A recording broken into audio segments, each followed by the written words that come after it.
రాష్ట్రంలో జల వనరుల అభివృద్ధి, సాగునీటి ప్రాజెక్టుల అమలు, రైతులకు నీటి అందుబాటు వంటి అంశాలపై జలవనరుల శాఖ మంత్రి డాక్టర్ నిమ్మల రామానాయుడు మీడియా సమావేశం నిర్వహించారు. అమరావతిలో ఏపీ సచివాలయంలో 5వ బ్లాక్ మొదటి అంతస్తులో కాన్ఫరెన్స్ హాల్లో జరిగిన ఈ సమావేశంలో జలవనరుల శాఖ చేపడుతున్న అభివృద్ధి కార్యక్రమాలు, ప్రధాన సాగునీటి ప్రాజెక్టుల పురోగతి, వర్షాకాలంలో నీటి నిర్వహణ, రైతులకు సాగునీటి సరఫరా కోసం ప్రభుత్వం తీసుకుంటున్న చర్యలపై మంత్రి వివరించారు. అదేవిధంగా పోలవరం సహా కీలక ప్రాజెక్టుల పనుల పురోగతి, భవిష్యత్ కార్యాచరణ, శాఖకు సంబంధించిన తాజా నిర్ణయాలను మీడియాకు తెలిపారు. రాష్ట్ర ప్రయోజనాలను దృష్టిలో ఉంచుకుని జలవనరుల అభివృద్ధికి ప్రభుత్వం అత్యంత ప్రాధాన్యత ఇస్తోంది అని మంత్రి స్పష్టం చేశారు. మళ్ళీ 2 సంవత్సరాల్లో గాడిలో పెడుతూ, మళ్ళీ 2 సంవత్సరాల్లో పట్టాలు ఎక్కిస్తూ, ఈ 2 సంవత్సరాల ఇరిగేషన్ రంగం యొక్క ప్రోగ్రెస్ అంటే ఏదైతే ఒక చదువుకునేటువంటి విద్యార్థికి ఏ రకంగా అయితే ఒక క్వార్టర్లీ, ఒక హాఫ్ ఇయర్లీ, ఒక యాన్యువల్ ఎగ్జామ్స్ కానీ ఆ 1 ఇయర్ రిపోర్ట్ ఏ రకంగా అయితే ప్రోగ్రెస్ ఇస్తామో, అదేవిధంగా ప్రజలు ఆశీర్వదించినటువంటి ఈ ప్రభుత్వం కూడా జవాబుదారితనంగా ఉండాలి, బాధ్యతాయుతంగా ప్రజల పట్ల ఉండాలి అనేటువంటి ఆలోచనతో గౌరవ ముఖ్యమంత్రి నారా చంద్రబాబు నాయుడు గారు ఈ 2 సంవత్సరాల ఇరిగేషన్ శాఖ యొక్క ప్రోగ్రెస్ని ప్రజలకు తెలియజెప్పాలి అనేటువంటి ఆదేశాల ప్రకారం మన ఇరిగేషన్ యొక్క ప్రోగ్రెస్ రిపోర్ట్ని ముందుగా మీ అందరికి కూడా ఈ 2 ఇయర్స్ ప్రోగ్రెస్ రిపోర్ట్ మీ అందరికి అందజేస్తున్నానని చెప్పి తెలియజేసుకుంటూ, మీ అందరికీ తెలుసు జలం ఉంటేనే జనం, జలం ఉంటేనే ప్రగతి,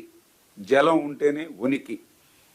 ఏ దేశ చరిత్ర చూసినా కూడా పల్లెల నుండి పట్టణాల నుండి మహానగరాల వరకు కూడా ఎక్కడ అభివృద్ధి చెందినా అక్కడ నీరు ఉంటేనే సాధ్యమైంది. అటువంటి నీరున్న చోటే నాగరికతలు ఏ రకంగా అభివృద్ధి చెందాయో ఆ నీటి యొక్క ఆవశ్యకతను, ప్రాధాన్యతను గుర్తించినటువంటి ఆనాడు ఎన్టీ రామారావు గారి దగ్గర నుండి ఈరోజు చంద్రబాబు నాయుడు గారి వరకు ఆ నీటికి అత్యంత ప్రాధాన్యతనిస్తూ, చరిత్రలో మనందరం కూడా చూసాం క్రీస్తు పూర్వం క్రీస్తు శకం అని. అదేవిధంగా ఆంధ్రప్రదేశ్ రాష్ట్ర ఇరిగేషన్ చరిత్రలో కూడా తెలుగుదేశం పార్టీకి ముందు, తెలుగుదేశం పార్టీకి తర్వాత అని ఇరిగేషన్ రంగాన్ని మనందరం కూడా చూడవలసిన అవసరం ఉంది. ఇటువంటి ఇరిగేషన్ వ్యవస్థను ఆ రోజు 2019, 2024 5 సంవత్సరాల విధ్వంసకరమైనటువంటి పాలన ఒక పక్క, 2024లో మేము అధికారంలోకి వచ్చే సమయానికి 18,000 కోట్ల ఇరిగేషన్ బిల్లులు, బకాయిలు వారసత్వంగా మా అందరికీ అందించినటువంటి పరిస్థితి. ఈ రకంగా వెంటిలేటర్ మీద ఉన్నటువంటి ఆర్థిక వ్యవస్థ ఒకవైపు, మరొక ధ్వంసమైనటువంటి ఇరిగేషన్ రంగం మరొక వైపు, వీటన్నిటినీ కూడా చక్కదిద్దుతూ ఇటువంటి వాటిని అన్నిటినీ కూడా మళ్ళీ ఎదుర్కొంటూ, అంటే ఇటువంటి విధ్వంసమైన ఆర్థిక సంక్షోభాల్ని మరి కూటమి ప్రభుత్వం చంద్రబాబు నాయుడు గారు ఎదుర్కొంటూ ప్రతి సంవత్సరం కూడా ఏ ప్రాజెక్టును ప్రారంభిస్తూ ఉన్నాం, ఎప్పుడు ఏ ప్రాజెక్టు పూర్తవుతుందో ఇరిగేషన్ క్యాలెండర్ను కూడా రూపొందించుకుని ఈవేళ ఇరిగేషన్ శాఖ ముందుకెళ్తున్న విషయాన్ని కూడా ఈ సందర్భంగా గుర్తు చేస్తూ ఉన్నా. దానికి ఉదాహరణే పోలవరం ప్రాజెక్టు. పోలవరం అంటే ఒక జీవనాడి, పోలవరం అంటే ఒక వరం.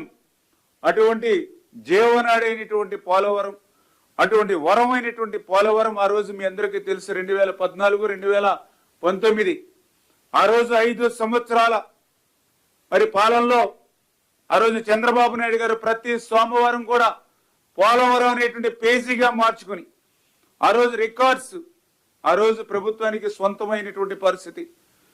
ఆ రోజు మనందరం కూడా చూసాం 24 గంటల్లో 32,315 క్యూబిక్ మీటర్ల కాంక్రీట్ ను కూడా వేసి రికార్డులు సృష్టించినటువంటి పరిస్థితి. ఆ రోజు 31 సార్లు 5 సంవత్సరాల్లో చంద్రబాబు నాయుడు గారు క్షేత్రస్థాయి పర్యటన చేసి 105 సార్లు వర్చువల్ గా రివ్యూస్ ఆ రోజు పోలవరం ప్రాజెక్టు పెట్టుకుని 2014, 2019 5 సంవత్సరాల్లో 72% ఆ రోజు పోలవరాన్ని పూర్తి చేసినటువంటి పరిస్థితి మనందరం కూడా చూసాం. ఆ రకమైనటువంటి పోలవరం ప్రాజెక్టు ప్రభుత్వం కనుక కంటిన్యూ అయ్యి ఉంటే 2020, 2021 కల్లా పోలవరం పూర్తయి పోలవరం వరద జలాలు అటు ఉత్తరాంధ్ర, ఇటు రాయలసీమ ప్రవహించుండేవి. దురదృష్టవశాత్తు ఒక ఛాన్స్ అని 2019లో ప్రభుత్వం మారింది. పోలవరం విధ్వంసమైంది, డయాఫ్రమ్ వాల్ ధ్వంసమైనటువంటి పరిస్థితి.